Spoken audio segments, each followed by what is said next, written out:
Thank you everybody for watching this video. Push the like button, leave a comment, subscribe, and push that notification bell. It will help us tremendously to grow this channel. We have a bunch of stuff coming out for you, the fans, unique content, so please stay tuned.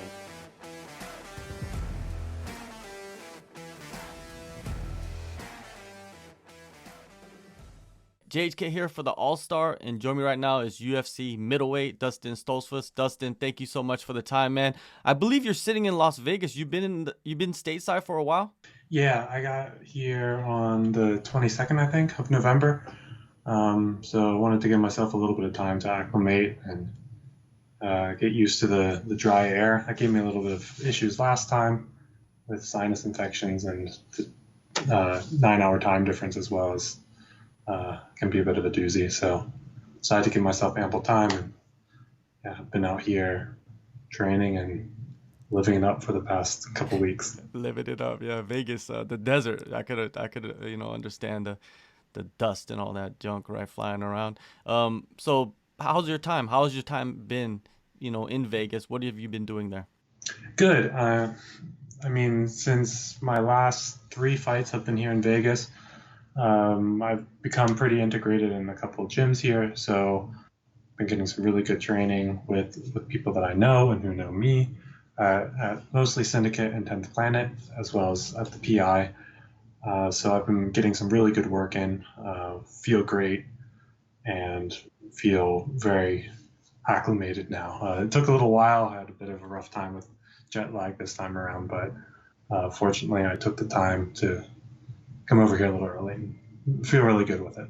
You mentioned the PI, so this time you have some time to take advantage of everything that's there, the staff and all that. So how has it been working with them? Yeah, I always made it a priority to go there and use that facility as much as I could.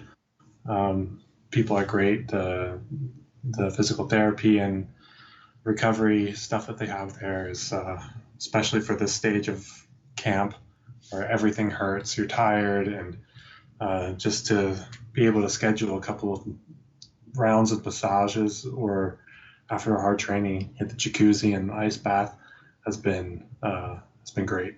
How weird is it to go to a facility where there's fighters all over the place? It's almost like that movie where all the killers gather in one hotel and they see each other, but there's a rule that they can't kill each other.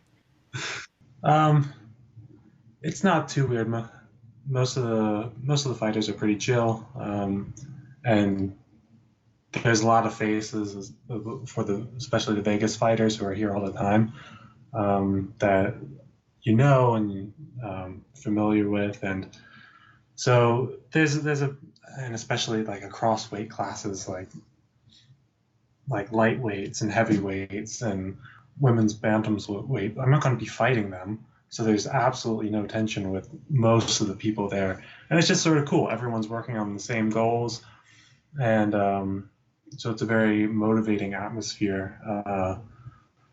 Once in a while, depending on who's in the room, you can sort of feel the battle of egos sometimes, but most of the time it's chill, it's cool, it's more motivating than anything else. Yeah, you seem pretty zen, I mean? It You also seem pretty chill. humanizes them. Yeah. Yeah, you see like these people that you see in TV, and then they come in and they're complaining about the same stuff that you're complaining about. Shoulder hurts, this hurts, training was really hard today, I had problems with this.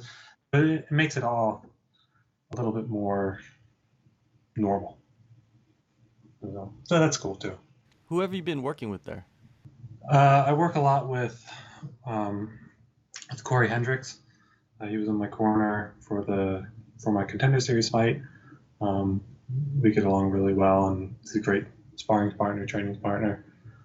And then just anyone else who's a little bit bigger at Syndicate, and then just doing my roles over at 10th Planet.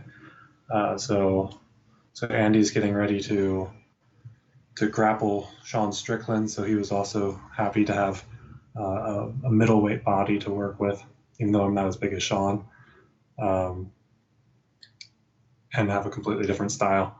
But so I've been working with Andy, and then there's some really good guys over at 10th Planet. His name Patty. He's really good. Got to roll with Cowboy Cerrone. That was pretty neat. But yeah, it's mostly been Corey Hendricks, and Chris and Lewis, whose last names have escaped me, but it's been mostly those guys. With this fight coming up, it started with Anthony Hernandez, then it got switched to Cal Borjalho. I hope I said his name right. And now you're fighting Gerald Meerschaert. The switch ups are never ideal, but facing a vet like Meerschaert had to be an opportunity you couldn't pass up, right? Yeah, we were given his name pretty much right after I signed the Kyle fight, because we knew that there might be an issue with his visa, and another German fighter was supposed to be fighting Meerschaert, and we also heard that he was having visa issues. So we knew that it might be a possibility that I don't fight Kyle and I fight Meerschaert. Yeah, and my team was actually more excited for that fight. We were like, oh, we would prefer that fight. Because, I mean, Meerschaert's a vet. He has, what, 3 times more fights than I have. A really solid fighter. Been in the sport a very long time. And so yeah, it's an awesome matchup to test my skills with. And it's a doable fight. I keep saying this. My other 2 fights were also doable, and I lost those. But it's definitely a fight I can win. Just need to connect the dots and keep sharp. Well, it seems like you took, like, I don't want to say mistakes, but things that didn't work out, you fixed those things heading into this fight. Like you went out there weeks earlier to get acclimated, stuff like that. So do you feel that that's going to be very helpful to perform at your best in this fight? Yeah, I mean, I tried to come out as early as I financially could last time. It's expensive to be here, but I mean, this time it's probably make or break. So I was just like, well, you have to. If I got to put all my cards on the table and just go with it. But no, my last fight, most of the mistakes were in fight, not so much in the preparation. Had a couple of tactical and technical errors that I made, which if I wouldn't have had those, the fight wouldn't have been so close as it was, and it would have either had him more tired and more hurt in that last round, or and so he wouldn't have been able to pull off that super slick back take that he had. Yeah, or I would have had him finished if I would have been doing what I had been training to do, which was pretty upsetting. And then obviously the first fight, the long-term COVID stuff. So it's mostly this time around. Obviously, I have some technical things that I've been working on for a long time, that hopefully this time it really sticks.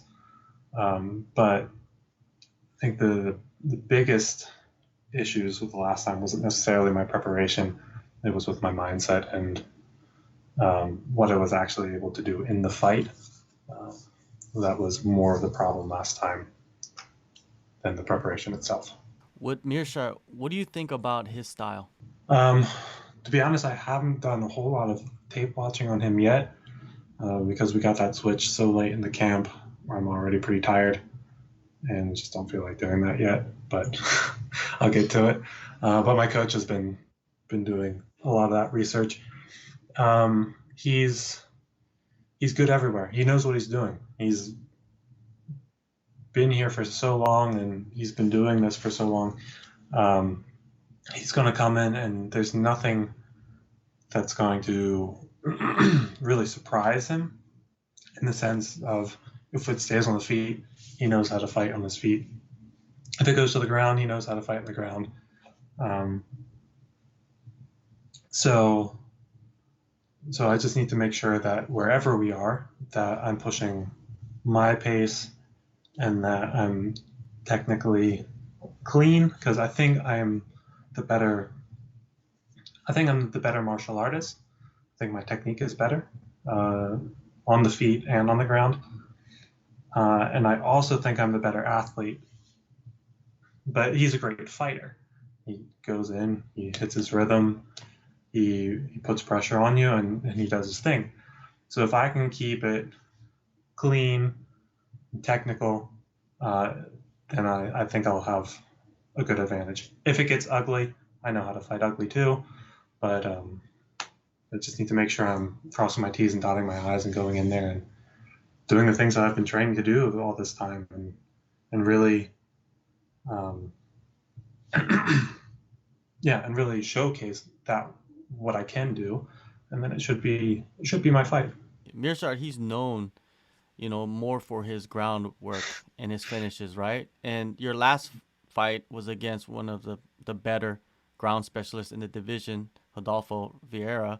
The learning lessons from that fight, how valuable do you think there will be in this one? We didn't really fight on the ground the last fight. And honestly, when we were on the ground, I did not feel panicked. I did not feel out of my element.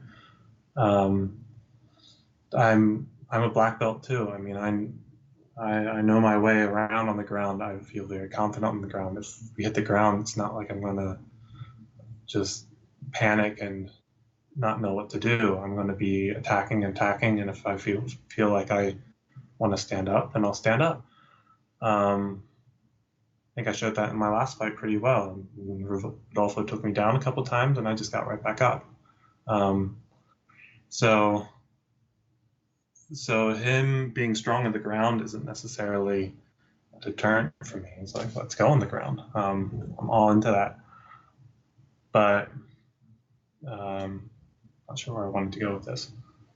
So I'm very confident on the ground. Let's go. Let's grapple. I don't care. I love it. So how do you see yourself, man, getting back in the win column against Gerald Meerschaert? As I said, I just need to be technical and be clean and be tenacious. I need to set my tempo. I need to not let him do his thing, not get in his flow. I need to initiate the exchanges. I need to put him in the positions that I want to be in, and I need to keep mentally sharp. And yeah, that's pretty much it. I've been training so hard and so long. And I have the skills. I just need to come out on fight night and do it, and that's going to be the big thing. All right, a couple more before I let you go. PTSD in combat sports from like injuries, bad weight cuts, losses, maybe even damage taken in fights. Does it exist amongst fighters in MMA, and what effects are there? I'm sure it does. I know for me, my biggest injuries are lower back, and I had a knee injury. I know for a while, it took me a long time to trust my knees, or my right knee, with kicks again, because I couldn't kick for a long time, because of a torn meniscus, and my back a little bit as well. But I mean, definitely, and it can also really get in your head. For me, in my last fight, I had it a little bit with just getting so tired so quickly in the Dawkins fight. I took my foot off the pedal more than I really should have. I should have been out there. I should have been pushing the pace. I was not tired at the end of 3 rounds, and I should have been. Fighting a guy like Rodolfo, who carries a lot of muscle, who has had trouble with his cardio before, I should not have been as reactive as I was. I should have been out there. I should have been putting the pace on him a little bit more. And I should have been working to the point that I was really tired after those 3 rounds. And that is something that I did not do. Partially because I knew how awful it was the fight before, when I was just completely gassed in the first round. And despite the problems that I had in the first fight being non-existent anymore, that was something that did rear its head a little bit in my last fight. So it's definitely a thing that happens. Some guys deal with it better than others. Again, Rodolfo adjusted to that much better than I did, because he had a very similar issue. He made the proper adjustments and I did not, and you really saw the results in the fight. I was too reactive, and he went out there and changed his entire game plan and came out and fought really well. Outside of fighting, what keeps you up at night? Because I train so much, I usually just fall asleep. I don't have too much issues with falling asleep anymore. I'm just always tired. For sure. Great answer. December 18th, UFC Fight Night, Las Vegas. Dustin, always good catching up, man. You know, get in there, get your win, enjoy Christmas, enjoy New Year's, man. The 2022, man, it's looking good. Yeah, thank you very much.